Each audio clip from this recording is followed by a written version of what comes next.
స్తోత్రం. క్రీస్తునందు ప్రియమైన వారులారా, అందరూ బాగున్నారా? దేవుని కృపలో మనం అందరం బాగున్నాం. మన దేవుడు ఎంత మంచి దేవుడు అండి. ఇది నాన్న మరొక ఉదయకాలం దేవుని మాటలు మనం అందరం కలిసి ధ్యానించటానికి, ఆయనను స్తుతించటానికి, ఆయనకు మనవి చేసుకోవటానికి దేవుడు మనకిచ్చిన అవకాశం ఎంత గొప్పదై ఉన్నది. దేవుడు తప్పకుండా మనవి అంగీకరిస్తూ ఉన్నాడు. దేవుడు మనకు తోడుగా ఉండి నడిపిస్తూ ఉన్నాడు. దేవుడు మనల్ని ఎంతగానో ప్రేమిస్తూ ఉన్నాడు.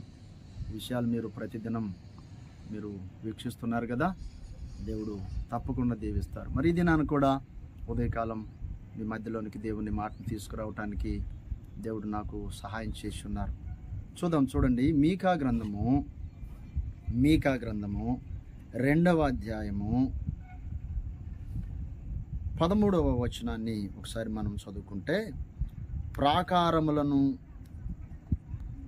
పడగొట్టువాడు వారికి ముందుగా పోవును, వారు గుమ్మములను పడగొట్టి దాని ద్వారా దాటిపోదురు, వారి రాజు వారికి ముందుగా నడుచును, యెహోవా వారికి నాయకుడుగా ఉండును. ఎంత అద్భుతమైన సంగతి! ఏమండి, మన దేవుడు ఎంత మంచి దేవుడో చూడండి.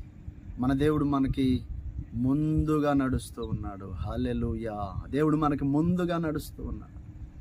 దేవుడు మనకి ముందుగా నడుస్తున్నాడు. ఏమండి, ముందు నడిచే వ్యక్తికి కదా ఏదైనా కనబడాలన్నా, ఏదన్నా తగలాలన్నా, ఏదన్నా ప్రమాదం వాటిల్లాలన్నా, ఏదన్నా జరగాలన్నా ముందు వ్యక్తికే కదా తగిలేది. మన దేవుడు ఎంతగా మనల్ని ప్రేమిస్తున్నాడో చూడండి. మీరు పదండి నేను వస్తాను అని చెప్పి వదిలేసిన వారు కారు, కానీ కొన్ని సందర్భాల్లో శిష్యులకు మీరు పదండి నేను వస్తానని అన్నారు.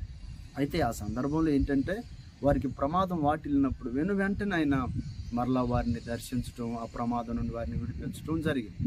అయితే అన్ని సందర్భాల్లో అలా జరగదు. ఆయన మనకి ముందుగా వెళ్తున్నారు.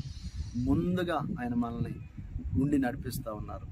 ఆయన మనం ముందుగా ఉంటే మనకి ఇంకేం కొదవ చెప్పండి. ఆయన మనల్ని ఎంతగానో ప్రేమిస్తున్నాడండి. మనం అంటే ఆయనకి ఎంతో ఇష్టం అండి. ఆయన తప్పకుండా మనకు సహాయం చేస్తారండి. ఈ దినమును కూడా మనకు ఆయన ముందుగా ఉంటాను అంటున్నాడు. మనకు ముందుగా ఉండి నాయకుడుగా ఉండి నడిపిస్తాను అంటున్నాడు. మరి ఈ నాయకత్వం కింద నీవు ఉన్నావా? ఆయన ముందుగా ఉండి నడిపించాలని నువ్వు కోరుకుంటున్నావా? లేకపోతే నీ ఇష్టానుసారంగా నువ్వు నడుద్దాం అనుకుంటున్నావా? చూడండి, మన ఇష్టానుసారంగా మనం నడిస్తే నా ఇష్టం అనేది ఎప్పుడు కష్టాన్ని మిగులుస్తుంది తప్ప ఆశీర్వాదము, నెమ్మది, క్షేమం అక్కడ ఉండవండి. కనుక దేవుని ఇష్టం ప్రకారం కనుక, అయ్యా ఈ దినమున నాకు ముందుగా మీరు నడిపించండి అయ్యా అని ఆ విధేయత గల మనసుని మనం కనుపరిచి ఆయన గనక మనం అప్పగించుకొని నడిస్తే ఈ దినమంతయో కూడా క్షేమముగా ఉంటుంది.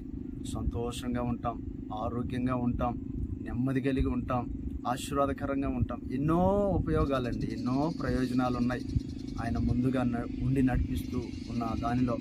కనుక నీవు ఇష్టపడుతున్నావా? ఈ దినమును కూడా ఆయనను ముందుగా ఉంచుకొని నీవు నడవాలనుకుంటున్నావా? దేవుడు తప్పకుండా సహాయం చేస్తాడు. ఆ దిశగా అడుగులు వేయి. ధన్యుడువు, ధన్యురాలువు. చిన్న ప్రార్థన చేసుకుందాం. శుద్ధుడైన ప్రేమగల మా తండ్రి, గొప్ప దేవా, ఇది నాయన మీ అమూల్యమైన మాటను మేము నేర్చుకోవడానికి మాకు కృప చూపి ఉన్నారు. మాకు ఇది నాయకుడిగా ఉండి ముందుగా ఉండి నడిపిస్తానని మాట్లాడిన దేవుడు నమ్మదగిన దేవుడు తండ్రి. అయ్యా, ప్రియ ప్రజలు ఏ ప్రయత్నాలు చేయుచున్నారు, ప్రయాణాలు చేయుచున్నారు, కాలేజీలకు వెళుతున్నారు, చిన్న బిడ్డలు స్కూళ్ళకు వెళుతున్నారు, ఉద్యోగాలకు వెళుతున్నారు, వ్యాపార సంబంధమైన పనులకు వెళుతున్నారు. మీరు ముందుగా ఉండి నాయకుడిగా ఉండి నడిపించే దేవుడుగా ఉన్నారని నమ్మదగిన దేవుడు అయిన మిమ్మల్ని బట్టి స్తుతిస్తూ ఉన్నాం. మీలో మేము సంతోషిస్తూ ఉన్నాం తండ్రి.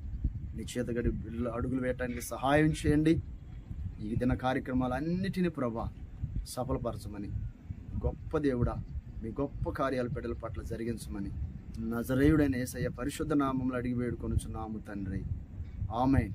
మన తండ్రి అయిన దేవుని ప్రేమ, మన రక్షకుడైన యేసుక్రీస్తు ప్రభువారి కృప, పరిశుద్ధాత్మ దేవుని సన్నిధి సహవాసం చేరువని మనకందరికీ తోడైండి నడిపించును గాక. ఆమేన్. God bless you. దేవుడు నిన్ను ఎంతో ప్రేమిస్తున్నాడు.